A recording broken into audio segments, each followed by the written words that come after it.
Before we dive in, don't forget to hit that subscribe button to support my channel. My name is Laura Schroeder. I'm 28 years old. For most of my adult life, I was convinced I could spot dishonesty before it ever reached me. I believed my instincts were sharp enough to shield me from heartbreak. But sometimes, the deepest cut comes from the very hand you thought was holding yours the closest. 8 months ago, I met Gary at a friend's housewarming party. He wasn't loud. He wasn't trying to be the center of attention. Still, there was something magnetic about him, a quiet pull that drew people in without effort. His wit was quick, his smile disarming, and I would later learn he worked in marketing for an up-and-coming tech startup. That night, I felt like fate had finally handed me something good. We connected instantly. By the end of the evening, we were tucked away in a corner, laughing as though we'd known each other forever. Within 2 months, I believed we were exclusive. That's what he told me after deleting his dating app, assuring me I was the only one. Last Friday, we went to a fancy fusion restaurant downtown. The kind of place with dim lighting, soft jazz in the background, and cocktails that cost more than my weekly groceries. Gary had left his wallet in my car, so he asked me to grab it while he ordered appetizers with his friend Liam. The car was parked just a short walk away. I wasn't gone more than a few minutes, but sometimes that's all it takes for everything to shatter. On my way back, I passed close to their table, close enough to hear Liam ask, "So, are you and Laura, like, official now?" I froze. My grip tightened on the leather of Gary's designer wallet, the one I'd bought him for his birthday 2 months earlier. Gary didn't skip a beat. He smirked, rolled his eyes as if the question itself was ridiculous, and said, "She thinks we're exclusive. But honestly, I'm keeping my options open. Why tie yourself down, you know?" Liam laughed and shook his head. "You're terrible. But hey, at least she picks up the check, right?" Gary chuckled. "Most of the time, yeah. She's sweet like that." I felt the blood drain from my face. There I was, standing invisible, holding the very wallet that carried my spare apartment key, my car fob, and probably receipts from every trip I had funded. The jazz in the background suddenly felt like mockery. I walked the last few steps to their table. Gary looked up mid-laugh, his smile faltering when he saw me. Without a word, I placed his wallet beside his plate. "Keep them open," I said. Then I turned and walked away. It wasn't until I reached my car in the garage that my chest finally loosened enough to breathe. 10 minutes later, my phone lit up with Gary's first call. He must have tried to pay for dinner with the joint account card we'd opened for our future apartment. What he didn't realize was that I had already logged into the bank app, frozen the account, and requested a full review of all transactions. My contributions alone added up to $8,734.62. His, practically nothing. When his call came through, I answered. "Babe, my card just got declined. What's going on?" "Which one?" I asked evenly. "The joint account." "Oh, that's frozen. Pending an audit." "Why would you?"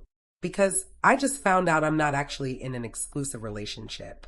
Figured it was a good time to review our finances." There was silence. Then, desperate, "Laura, come on. It was just talk. You're blowing this out of proportion." "Cool," I said flatly. "Use your personal card for dinner." And I hung up. That night, he called me 23 more times and sent 47 text messages. I read every single one, replied to none. For a moment, I thought maybe, just maybe, that would be the end of it. Change my passwords, get my spare key back, and move forward. But Gary wasn't finished. When I hung up that night, I thought silence would be enough, that ignoring him would snuff out his tantrum. But I underestimated how much chaos a man like him could unleash when cornered. The first thing I did was cut him out of every part of our shared life.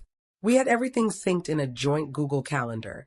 Our Palm Springs trip, the concert I'd bought tickets for, his cousin's wedding where I was supposed to be his plus one. I opened the app, deleted myself from every single event, and watched his name stand there alone. One by one, I erased myself from his future.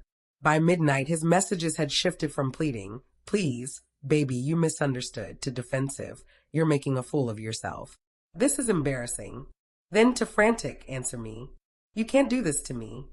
Don't you dare freeze that account." I stared at the screen until the words blurred.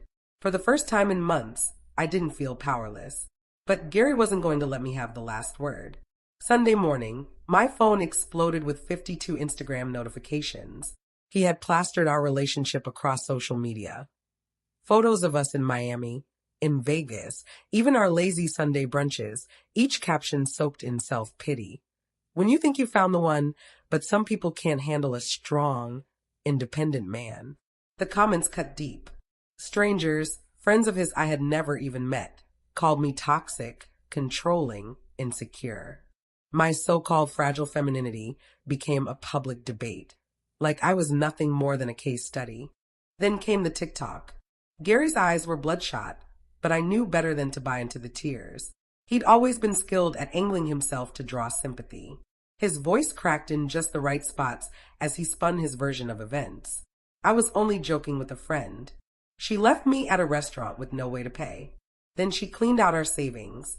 I glanced at the view count, 47,000 in under 6 hours. His story was spreading like wildfire, painting me as some manipulative gold digger who had bled him dry. For a moment, my knees actually went weak. The weight of strangers' judgment pressed heavy against my chest. But then something inside me locked back into place. No, I wasn't about to let him rewrite my story.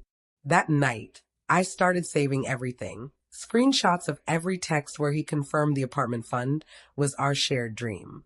Bank statements proving I alone had contributed. Messages where he'd sworn he deleted his dating apps for me. Piece by piece, I began building my own archive of truth. At the time, I thought it was just to protect myself.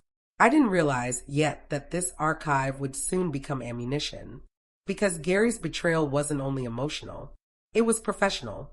And the stakes were about to rise far beyond a frozen bank account or a viral TikTok. By Monday morning, I thought I'd seen the worst of him. His arrogance at dinner, his smear campaign online. But betrayal, I learned, doesn't always cut clean. Sometimes it peels away in layers, each one darker than the last. That morning, my phone buzzed. It was Derek, a friend of mine who worked in IT at a competing firm. His voice was tight, like he wasn't sure he should even be talking. Laura, weird question. Gary's your boyfriend, right? The word boyfriend snagged in my chest. I hesitated before answering. Why? Because he's been messaging our head of marketing on LinkedIn, sending over strategy proposals that look very familiar. Too familiar. My boss asked me to dig. Laura, these look like they came straight from your company's files. For a second, I couldn't breathe. Gary, my Gary, the man I'd trusted enough to hand over my apartment key, had gone after my career, too. I remembered instantly. 3 weeks earlier, he'd borrowed my laptop, said his battery had died, needed to finish a presentation. I hadn't thought twice. Why would I? Now, Derek's words blared like a siren in my head. What kind of files? I asked. Client analytics, campaign performance reports, ROI breakdowns, stuff that's definitely not public. Laura, he's trying to poach your clients. My stomach went cold.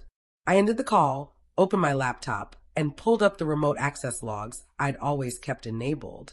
The screen filled with timestamps, file names, activity trails I'd never noticed before. And there it was, proof carved in digital stone. Gary had accessed our shared drive and downloaded 17 files, each packed with proprietary data, each saved directly to a USB. My hands trembled as I scrolled. There was no misreading it. No, just a joke excuse this time. This was deliberate. I called Derek back immediately. Can you forward me those LinkedIn messages? Already did. Check your inbox. Laura, this is serious. If your company hasn't caught on yet, they will soon. You need to protect yourself. When I hung up, I sat there for a long moment, staring at the glowing screen. Anger surged, but under it was something sharper. Resolve. That afternoon, I walked into my boss Janet's office with a folder of evidence. She looked up from her desk, her expression casual, until she saw my face. Laura, what's wrong? I placed the folder in front of her and sat down. We need to talk about a potential data breach. Janet's eyes flicked to the papers. She skimmed a page, then another, her face draining of color with each line. This is, how did you find this? I told her everything. Gary's LinkedIn messages, Derek's warning, the activity logs, the USB, every last thread of proof that the man I once trusted had stolen from my company, hoping to profit off my blind trust. By the time I finished, Janet's hands were tightly clasped on her desk. "We'll need legal involved immediately." I nodded, but inside, a part of me broke. Because this wasn't just betrayal in love. It was sabotage in the very place I'd built my career. Gary hadn't just crossed the line, he'd set it on fire. The investigation moved faster than I expected. By Tuesday afternoon, both my company and Gary's had lawyers circling like vultures. He had no idea how much evidence stacked against him. On Wednesday, my phone rang again. For the first time since that disastrous dinner, Gary's voice didn't drip with arrogance. It cracked. "Laura, please, you have to help me. They're saying I stole data. This is all a misunderstanding." I almost laughed, the sound bitter even to my own ears. A misunderstanding, the same phrase he'd used when I confronted him about keeping his options open. "This isn't a misunderstanding, Gary," I said flatly. "This is theft. No, I only copied those files to show initiative, to get ahead. Everyone does it. Everyone doesn't steal proprietary data from their girlfriend's company. That's not initiative. That's illegal." Silence stretched. Then his voice softened, that old familiar manipulation leaking through. "What about us? You can't just throw this all away. I love you." Those words might have worked on me once. Not now. "What we had," I said slowly, "was me paying for everything while you laughed about keeping your options open. What we had was you stealing from me in every way possible." He didn't like that answer. The next day, he showed up at my apartment. When I opened the door, he leaned casually against the frame, trying to conjure the same charm that had once disarmed me. His smile was thin, calculated. "I know you're hurt," he said, voice low. "But think about what you're doing. You could ruin both of us. We could still fix this." "Fix it? How?" I asked, folding my arms. "I delete the post. Tell everyone it was a misunderstanding. You go to your company. Say the same thing. No harm, no foul." For a moment, I just stared at him. The audacity was staggering. "You're trying to negotiate your way out of this after everything?" He straightened, his mask slipping. "I'm trying to save us both. Legal stuff is expensive, Laura. Don't be naive." I shook my head, a cold laugh escaping. "I have computer logs showing you accessed and downloaded confidential files. Derek has your LinkedIn messages trying to sell them. The bank has records proving you never contributed a cent to our account. What exactly are you offering me that makes walking away worth it?" Before we begin, don't forget to hit that subscribe button for more stories like this. I could see it, the fear that hid behind his cocky facade. His last attempt came out shaky, his voice quivering, eyes glossy. "You know I've been struggling. My mom's hospital bills, my debts. I needed this. I never meant to hurt you." For just a moment, guilt tried to creep in and soften me. But then reality slammed back. The $800 wallet I'd gifted him. The flashy trips to Miami and Vegas. The brand new iPhone he'd proudly flaunted on Instagram only weeks before. "Gary," I murmured, locking eyes with him, "save the sob story for someone who hasn't been paying for your lifestyle." His throat tightened as the last shred of control slipped through his fingers. When he finally walked out, the air in the hallway seemed lighter, quieter. For once, I wasn't the one pleading, compromising, or breaking apart. Gary was unraveling, and I had no intention of catching him. The following weeks blurred together in a storm of meetings, endless calls, and carefully worded letters from lawyers. The kind of chaos that keeps your heartbeat lodged in your throat. His company wanted the scandal buried fast. Mine demanded protection, no criminal charges, but no chance for him to profit from the stolen data either. Days of back and forth ended with his downfall. Gary was fired, banned from working with any of our clients for at least 2 years, and left with a reputation so poisoned it spread like wildfire through the industry. But the corporate disaster was only half of it. The other half waited at the bank. The joint account had to be closed, meaning I'd have to face him again. I almost didn't go. The thought of sitting across from him after everything made my stomach knot, but I couldn't leave nearly $9,000 in limbo. When I arrived, Gary was already there, rigid in his chair. His face looked drawn, sharpened by sleepless nights. We were led into a small office where the bank manager began sliding papers toward us. To close this account, I'll need both of your signatures. Gary leaned back, clinging to one last shred of defiance. Technically, half of this is mine. The manager raised an eyebrow, scrolling through the records. Actually, every deposit here came from Ms. Schroeder. Mr. West only transferred money twice, $50 each time, immediately followed by withdrawals of $200. I had to stifle a bitter laugh. Even the manager couldn't hide his disbelief. Gary's cheeks flushed, but he pushed on. Still, we opened it together. That has to mean something. I studied him, really looked at him, and the man I once loved was gone. In his place was someone who had mocked me to his friends, drained my savings, stolen from my career, and twisted the truth to turn people against me. No, Gary, I said softly as I signed my name. It doesn't mean anything anymore. The manager slid the papers across to him. His hand trembled as he scribbled his name. Just like that, the funds were released. $8, 734.62, all mine. Stepping out of that bank, the city air felt sharp in my lungs, almost cleansing. I had my money back, my name untangled from his, but the real loss hadn't been financial. That night, sitting at my kitchen table with the check in hand, I realized just how close I'd come to losing everything. My trust, my security, even my career, all because I had believed in the wrong person. The next morning, I booked my first therapy session, because this wasn't about Gary anymore. It was about me and the parts of myself I needed to rebuild. Gary vanished from my daily life, but the echoes of him lingered. In the empty half of the closet, in the silence of my phone, in the sleepless nights where I replayed every ignored red flag. Therapy became my lifeline.